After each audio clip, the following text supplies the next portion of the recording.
嗱，仲記得喺2個禮拜前咧，我哋講到一啲嘅叫做串字嘅陷阱啦。咁但係不過咧，其實串字嚟講咧，有某啲字咧係好規律嘅。嗱，譬如話我哋喺動詞加 ing 或者係 ed 啦，又或者係一啲形容詞加比較級嘅時候啦，咁有啲規則我哋可以依循嘅。咁我哋咧第一個要講咧就叫做咧係重複子音啦。咁首先我哋解釋一下啦，咩叫子音？當然啦，我哋一齊睇啦。母音即係我哋所知叫 A、I、O、U 啦。子音咧即係表示咧係其他嗰啲啦，譬如 H 啊、J 啊、K 啦。好，我哋第一個要介紹咧就係關於咧叫單音節嘅字。小心喎，我哋一定要知道咧嗰個字咧有幾多個音節有影響嘅喎。好啦，咁我哋見到咧以下呢6個字啦，我哋都係叫做單音節嘅。你見到咧只係得一個響音喺度嘅，所以發一個音。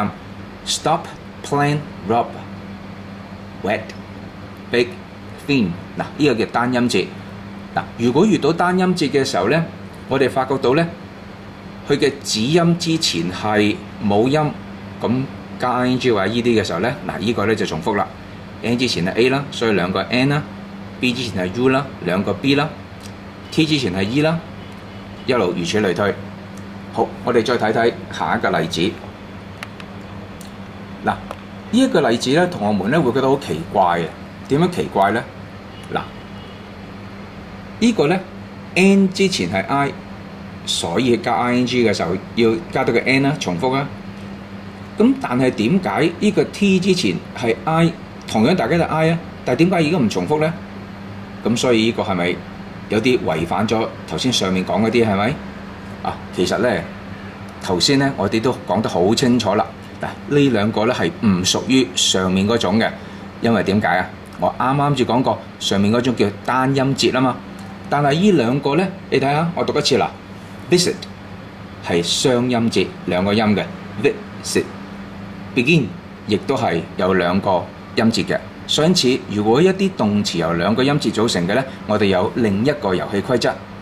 咁我哋而家睇呢啲咧，就叫做雙音節嘅字尾嘅重複嘅規則啦。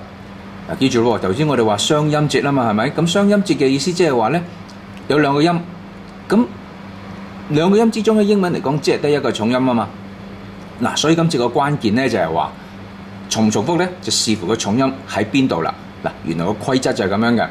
如果萬一咧個重音喺後邊嘅音節，而後邊嘅音節咁啱又係子音加母音，咁我哋咧呢個子音就要重複啦。我哋一齊睇睇 begin 重音咯，所以 N 重複啦。Admit 又係重複個 T 啦。小心呢個字喎，呢個讀 admit 個重音喺後面，但係好多時啲同學讀咗做 admit， 咁呢個咧係一定錯啦。繼續 prefer 重音2個 R，regret 又係2個 T 啦。好相反咧，如果咧萬一咧佢嗰個重音喺前面咧，咁我哋咧就唔好重複喎。Suffer 冇重複啊。Visit 1個 T，happen 1個 N。咁頭先我哋所講叫做2音節啦。咁但係有啲字咧係有3音節甚至乎4音節嘅喎。咁最緊要我哋睇個重音喺邊度啦。好似呢個字 develop，我哋發覺到咧後邊唔係重音，總言之記住後邊唔係重音咧就唔準重複。繼續 remember， 亦都係唔係重音，唔會重複。頭先我哋啱講嗰啲咧就叫字尾重複啦。咁而家咧我哋所講咧就叫做字尾咧係嗰個子音係唔重複嘅。當然有以下呢2個條件啦。第一個條件咧就係嗰個字尾咧係由2個嘅子音組成，好似個例子 start，R-T， 所以因此個 T 唔會重複啦。strong，N-G 嘅 G 唔會重複啦。好，咁另一種咧就係喺個末端嘅子音前面咧有2個嘅連續母音嚇。咁好啦，例如我哋睇睇呢個例子啦 ，boil， 咁呢個咧有 O-I， 跟住咧我哋去到佢嘅 ing 同埋 ed 嘅時候咧都冇重複啦。need 2個 E，D 冇重複 ，A-I 嘅 N 冇重複 ，E-A 嘅 P 冇重複 ，O-U 嘅 D 冇重複。嗱，我哋睇睇以下呢兩個字。嗱，呢兩個字都有共通點嘅喎。個共通點就係大家個 T 前面咧都係母音 T-E-T-I。但係佢怪嘅地方就喺邊度咧？點解呢個嘅 getting 係會重複 T， 而呢個 writing 係冇咧？嗱，原因咧就係佢哋係屬於兩類型嘅字嚟嘅。嗱，咁呢個咧就係我哋原先所講，佢嘅現在式 get 冇錯，字音前面係冇音，所以重複啦。但係呢個咧係另類嘅字嚟嘅，係唔屬於頭先嗰種嘅。依類型根本上咧，佢來自佢嘅現在式咧，佢嘅尾係冇字音嘅。writing 嘅現在式係即係 E 字尾，既然 E 字尾何來有得重複咧？嗱，我哋呢種咧就係一陣間我哋要教呢種叫做 drop E。冇錯，呢種叫做 drop E， 咁啊意思即係話咧，將個 E 係唔要嘅。嗱，我哋首先嚟講咧，我哋咧分為兩個 case 啦，我哋係正常嘅同埋個 E 唔要嘅。咁我首先睇右手邊先，然之後再睇左手邊。嗱，喺右手邊嚟講咧 skid 嗱 D 之前係 I 啦，所以重複。但係咧呢個 ride 嘅尾音係 E， 所以加 ing 之前咧要踩咗個 E， 然之後至加 ing， 因此呢個名就叫做 drop E。好，再睇右邊 swimming 嗱，係咪呢度 come drop E coming stopping 冇錯，兩個 P， 但係 drop E hoping。好，右手邊啲同學話何 Sir 係咪有問題？何 Sir 冇問題，其實呢度都冇問題。其實不如我哋調翻轉，由左手邊睇起好冇？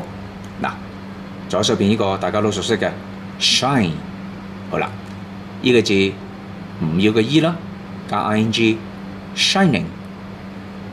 呢個字有冇嘅咧？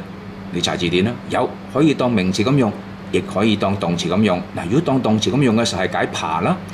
好，由於呢個係子音尾，前面係冇音啦，所以加 n， 咁咪變咗做 nn 咯。嗱，小心個讀音，呢個係 shining，再讀一次 shining。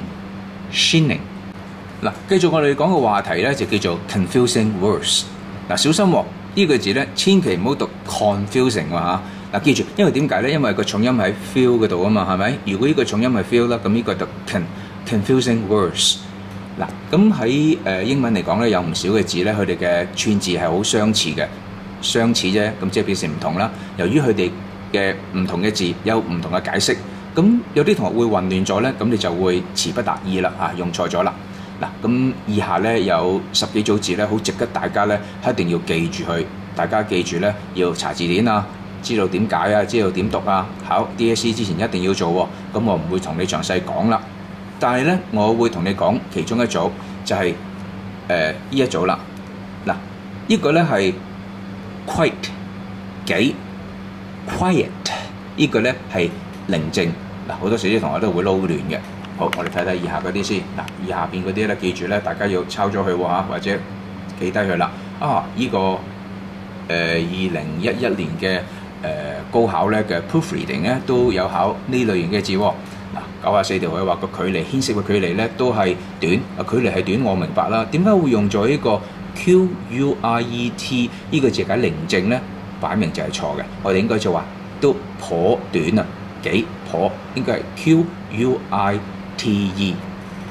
嗱，喺每年嘅高考嘅年報咧，咁佢哋都會列出咧啲考生咧係常錯嘅，即係又或者係較為多人串錯嘅字嘅。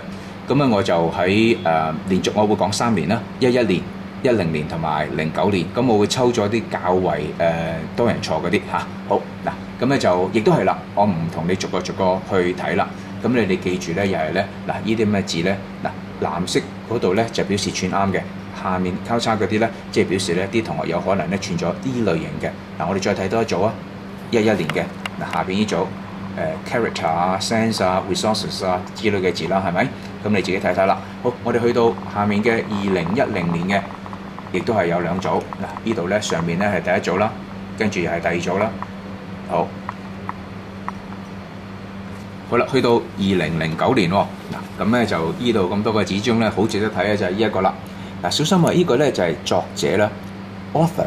嗱，呢個 th 嘅讀音咧係咁樣嘅 ，th 係條脷咧就擺咗出兩排牙齒嘅出邊，然之後讀嘅時候咧就收翻入嚟，讀一次 author。嗱，同學們以為將呢個 th 咧係以為嘅 f 音，嗱 f 同 th 係好唔同嘅。咁咧就咧 f 咧就係用上齒咬下唇，上齒咬下唇，即係讀嘅時候咧上面牙齒咧係點到下邊嘅唇嘅。咁相似呢個係 author，咁同學們唔小心咧就將 author 串咗做 offer。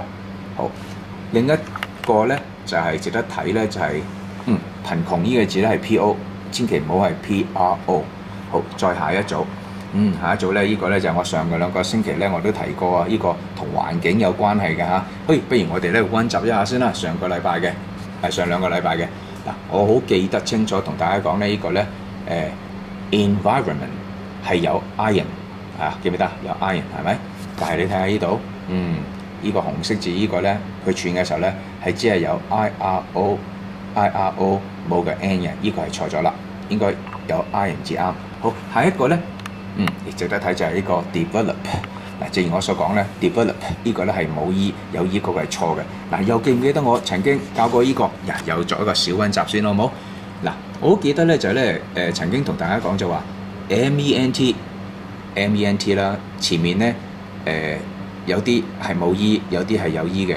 咁我仲同大家講就話，只要你記住呢4個冇 e 咧，咁咧其他嗰啲就係有 e 啦。嗱，咁我仲用個口訣先，個口訣就係話咧。D and G 用錯儀器令他尷尬冇得 E， 嗱即係 D and G 冇 E 啦，咁呢個 D 係表示咩啊 ？Develop 係冇 E 嘅，係喎，嗱係咪 ？Develop 冇 E， 咁又咪錯咗咯？好，今日係咁先。